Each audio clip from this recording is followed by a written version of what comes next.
Okay, we're going to add the ailerons to the aircraft, to the wing. We're going to skip the rudder and elevator because they're quite easy. They're just straight edges that you can directly animate the object, which is not the case for the ailerons.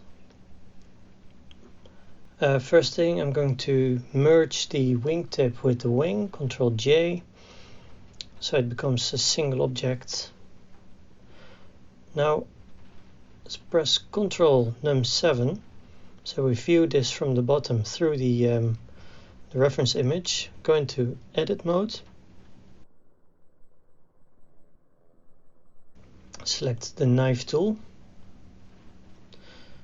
and you can trace the aileron, and also press C whilst you do this to go into the cut mode. So you cut through the top and the bottom of the wing.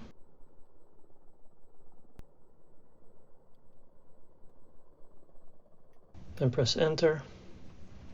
Okay, now we select all the vertices that belong to the aileron.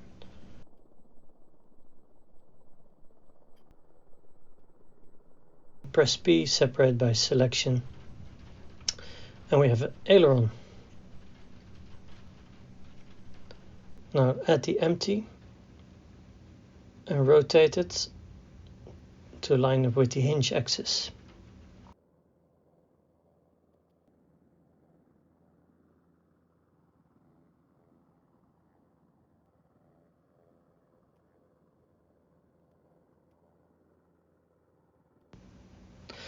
When this is aligned, we can parent the aileron to the empty. And when we animate the empty, the aileron will follow. As you can see here, both ailerons move simultaneously, and the one on the opposite side of the wing should move in the opposite direction. Therefore, we must split the ailerons into two separate parts and give both of them their own animation. Okay, so apply the modifier. Now we're going to separate by selection, and now both ailerons still rotate around the left empty. So we need to duplicate the empty and reverse the axis. Duplicate by Shift D and enter.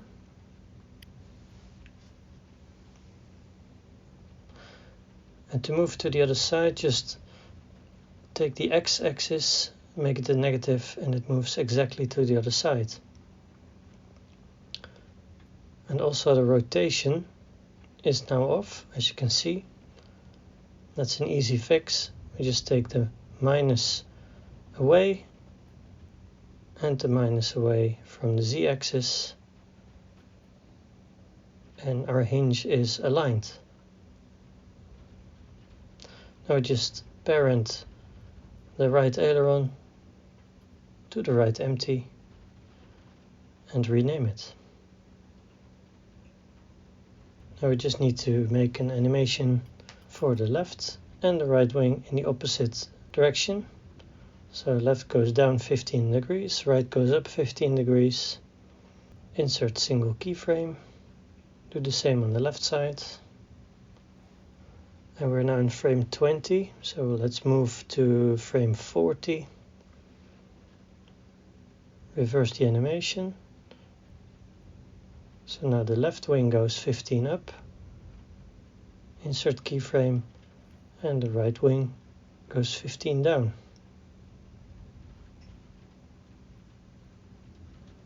Insert keyframe. Now we need to make the animation linear because that's what X-Plane does as well. So we go to Animation, right click on the yellow dots, Interpolation mode, linear. And the same for the other empty.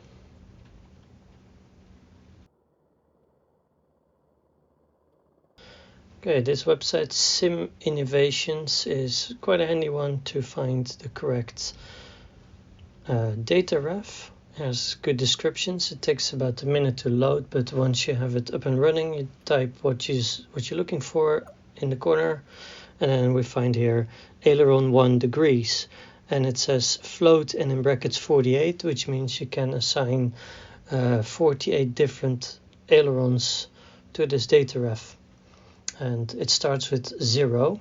So here in Planemaker we go to our empty, add dataref, Control V, and in brackets we type we type in brackets 0. Okay, now to Planemaker, I've already added the objects, and we make sure we see with invisible parts all the parts, both the bodies and the objects. And it's easiest if you work here in wireframe, so just press space.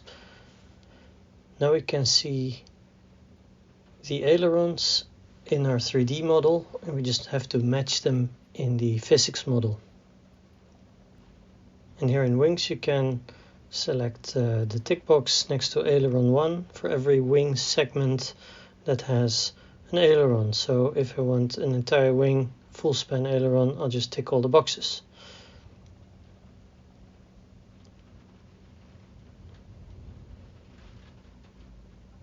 But on this aircraft we don't have a full span aileron, so I'm just going to untick the first 2 boxes.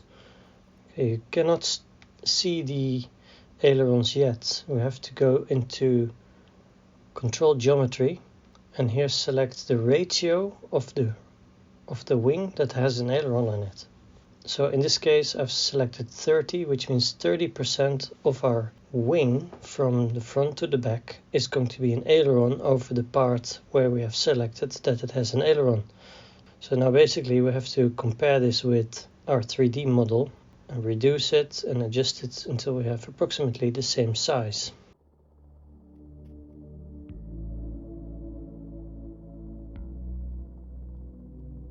And to add a vertical stabilizer, you have to set the dihedral to 90 degrees.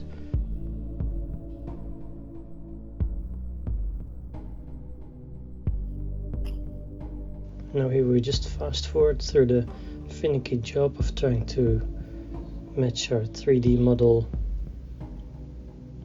to match our bodies with our objects.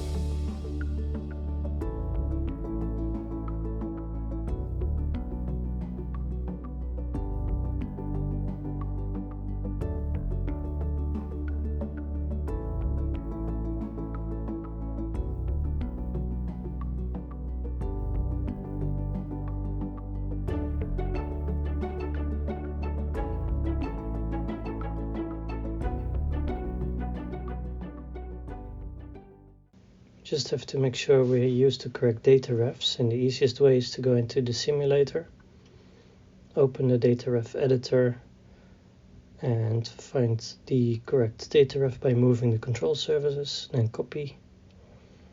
In Blender,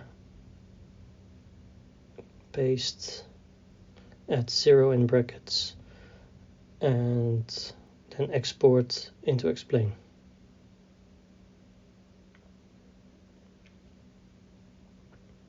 Now we can try out our flight controls.